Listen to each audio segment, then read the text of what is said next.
द्वापर युग में पृथ्वी पर राक्षसों के अत्याचार लगातार बढ़ने लगे। पृथ्वी गाय का रूप धर भगवान ब्रह्मा और विष्णु के पास गई। हे भगवान, धरती पर राक्षसों के अत्याचार बढ़ते ही जा रहे हैं, कुछ कीजिए प्रभु। हे नारायण, अब आपको पृथ्वी की रक्षा के लिए धरती पर 8वें अवतार के रूप में अवतरित होने का समय आ गया है। ठीक है ब्रह्मदेव, मैं पृथ्वी का उद्धार करने के लिए मानव रूप में जन्म लूंगा। भोजवंशी राजा उग्रसेन मथुरा के राजा थे। उनका पुत्र कंस बहुत ही अत्याचारी स्वभाव का था। कंस ने उग्रसेन को राजगद्दी से उतारकर कारागार में डाल दिया। सैनिकों, पिताजी महाराज को काल कोठरी में डाल दो। आज से मथुरा नगरी में कंस का राज चलेगा। आज से महाराज उग्रसेन यहाँ बंदी बनकर रहेंगे और मथुरा नगरी पर मैं राज्य करूंगा। आशीर्वाद दीजिए पिताजी महाराज। कंस, तू मेरा पुत्र है, ये सोचकर मुझे लज्जा आ रही है। देखना, एक दिन तेरे पाप का घड़ा अवश्य भरेगा। कंस की छोटी बहन देवकी के विवाह की तैयारियां चल रही थीं। देवकी मथुरा के राजा उग्रसेन के छोटे भाई देवक की पुत्री थी। ये कंस की चचेरी बहन थी। अरे भैया कंस, आप आइए। प्रिय बहना देवकी, कल तुम इस महल से विदा हो जाओगी। तुम्हारे बिना ये महल सूना हो जाएगा। भैया कंस, आप मुझे बहुत याद आओगे। अगले दिन देवकी का विवाह वसुदेव नामक यदुवंशी सरदार से संपन्न हुआ।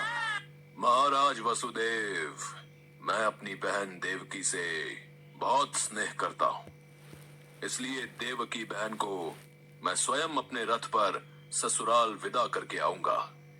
ये तो हमारे लिए बहुत ही सौभाग्य की बात है महाराज कंस। कंस देवकी और वसुदेव को छोड़ने चल पड़ता है। देवकी के पिता देवक उसे बहुत सारा धन धान्य संपत्ति आदि देकर विदा करते हैं। कंस देवकी और वसुदेव के साथ वार्तालाप करते हुए अभी आधे रास्ते ही पहुंचा था कि रास्ते में एक आकाशवाणी होने लगी। हे कंस, जिस देवकी को तू बड़े प्रेम से ले जा रहा है, उसी में तेरा काल बसता है। इसी के गर्भ से उत्पन्न 8वां पुत्र तेरा वध करेगा, तेरा वध करेगा। ये आकाशवाणी कैसी? नहीं, ये झूठ है। देवकी की कोख से जन्मा 8वां बालक मेरा वध करेगा? नहीं।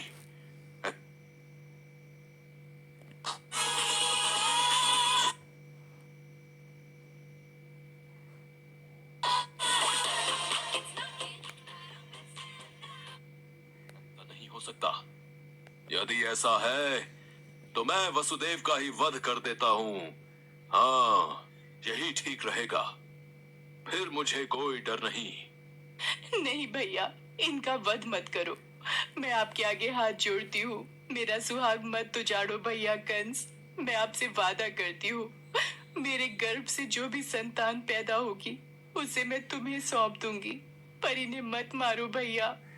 ठीक है, मैं वसुदेव का वध नहीं करूंगा, पर तुम दोनों अब मथुरा के महल की काल कोठरी में बंदी बनकर रहोगे। कंस, देवकी तुम्हारी प्रिय बहन है, मुझे काल कोठरी में बंद कर दो, पर देवकी को छोड़ दो।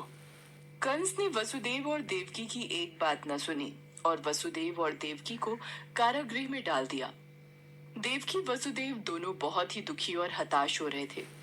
स्वामी, मेरी वजह से आज आपको कारागृह में रहना पड़ रहा है। मैं ही आपके लिए दुख और विपदा का कारण बनी हूँ। नहीं देवकी, नहीं, ऐसा मत कहो। मैं तुम्हें पत्नी रूप में पाकर बहुत प्रसन्न हूँ। हमें एक दिन कंस के पापों से मुक्ति जरूर मिलेगी।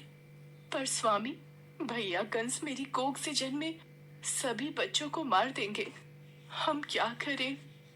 देवकी वसुदेव कारागृह में दुख भोग रहे थे। कंस देवकी और वसुदेव को धमकाता रहता था। वसुदेव देवकी के बच्चा पैदा होता और कंस कारागृह में आकर देवकी के हाथ से बच्चे को छीन लेता। ला, ये पुत्र मुझे दे बहना। भैया, मेरे पुत्र को मत मारो भैया, नहीं। स्वामी, हमारा पुत्र, मैं अपने सामने ही अपने सभी पुत्रों का वध होते कैसे देख पाऊंगी। देवकी बेहोश हो जाती है। हे ईश्वर, कोई रास्ता दिखाओ। कंस के अत्याचारों से हमें कब मुक्ति मिलेगी प्रभु। देवकी, आंखें खोलो। कंस बहुत ही क्रूर और अत्याचारी राजा था, जिससे प्रजा बहुत डरती थी। दुराचारी कंस ने वसुदेव देवकी के 7 बच्चों को जन्म लेते ही मार दिया। अब 8वां बच्चा होने वाला था। देवकी के 8वें पुत्र के जन्म का समय निकट आ रहा है, इसलिए पहरा और भी बढ़ा दिया जाए। जो आज्ञा महाराज कंस। देवकी वसुदेव के कारागृह में बंदी रहने की बात नंद गांव में वसुदेव के मित्र नंद के कानों तक भी पहुंची। दुराचारी महाराज कंस ने वसुदेव और देवकी को कारागृह में बंदी बना रखा है। देवकी के 8वें पुत्र के जन्म का समय निकट आ रहा है और इधर यशोदा को भी बच्चा होने वाला है। मुझे उनकी सहायता करनी होगी। 8वें बच्चे की रक्षा का उपाय सोचना होगा। जिस समय वसुदेव देवकी को पुत्र पैदा हुआ, उसी समय संयोग से यशोदा के गर्भ से एक कन्या का जन्म हुआ, जो और कुछ नहीं, सिर्फ माया थी।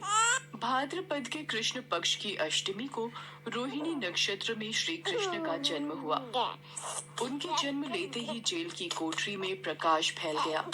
वासुदेव के सामने शंख चक्र गदा एवं पद्मधारी चतुर्भुज भगवान ने अपना रूप प्रकट कर कहा, वसुदेव, मैं बालक का रूप लेकर देवकी के गर्भ से जन्म ले चुका हूँ। मेरा ये अवतार कंस के संहार के लिए ही हुआ है। अब देर न करो, तुम मुझे तत्काल गोकुल में नंद के यहाँ पहुंचा दो और उनकी अभी अभी जन्मी कन्या को लाकर कंस को सौंप दो। ये कहकर भगवान विष्णु अंतर्ध्यान हो गए। देखते ही देखते वसुदेव जी की हथकड़ियां अपने आप खुल गईं। कारागृह के द्वार अपने आप खुल गए। सभी पहरेदार सो गए। देवकी बेहोश अवस्था में थी। वसुदेव कृष्ण को एक टोकरी में रखकर गोकुल को चल दिए। बारिश और तूफान के बीच नन्हे कृष्ण को उठाए वसुदेव चल रहे थे। यमुना जी का जल स्तर तो बहुत ऊपर हो रहा है। कैसे जाऊं अपने नन्हे बालक को लेकर? हे नारायण, सहायता कीजिए। यमुना नदी श्री कृष्ण के चरणों को स्पर्श करना चाहती थी, इसलिए वो ऊपर हो गई। भगवान ने अपने पैर लटका दिए। चरण छूने के बाद यमुना घट गई। भगवान श्री कृष्ण की इस लीला को वसुदेव भली भांति देख रहे थे। वो यमुना पार कर गोकुल में नंद के यहाँ गए। मैं इस बालक कृष्ण को तुम्हें सौंप रहा हूँ। ये बड़ा होकर मथुरा वासियों को कंस के अत्याचारों से मुक्ति दिलाएगा। लाओ मित्र वसुदेव, यशोदा अभी गहरी नींद में है। मैं इस बालक को यशोदा की बगल में सुला देता हूँ। नंद माया रूपी कन्या को वसुदेव के हाथों में दे देते हैं। ये लो मित्र, इससे पहले कि कंस कारागृह में पहुंचे, तुम शीघ्र इस कन्या को लेकर वापस लौट जाओ। तुम धन्य हो मित्र, तुम धन्य हो। वसुदेव वापस कारागृह में लौट आते हैं और उनके लौटते ही कारागृह के द्वार अपने आप बंद हो जाते हैं। वसुदेव जी के हाथों में हथकड़ियां पड़ जाती हैं। अरे, ये तो बच्चे के रोने की आवाज है। महाराज कंस को सूचना देते हैं। देवकी, हमारे यहाँ 8वें पुत्र ने नहीं, पुत्री ने जन्म लिया है। क्या? अब ये तो पुत्री का जन्म हुआ है। पहरेदार कंस के पास जाते हैं। महाराज की जय हो। देवकी ने पुत्र को नहीं, पुत्री को जन्म दिया है। क्या ऐसा कैसे हो सकता है? कोई बात नहीं, शायद मेरे प्रकोप से भगवान भी डर गए। और पुत्र की जगह पुत्री का जन्म हो गया। ये तो विधि का विधान बदल गया, पर मुझे सावधान रहना होगा। मैं इस कन्या का भी वध कर दूंगा। भैया, इसे छोड़ दो, ये तो कन्या है। आपको तो मेरे 8वें पुत्र से कष्ट था। कंस ने देवकी की एक न सुनी और कन्या को देवकी की गोद से छीन लिया। कंस ने जैसे ही कन्या को पत्थर पर पटक कर मारना चाहा, वैसे ही कन्या कंस के हाथों से छूटकर आकाश में उड़ गई और कन्या ने देवी का रूप धारण कर लिया। हे कंस, तुझे मुझे मारकर कोई लाभ नहीं मिलेगा।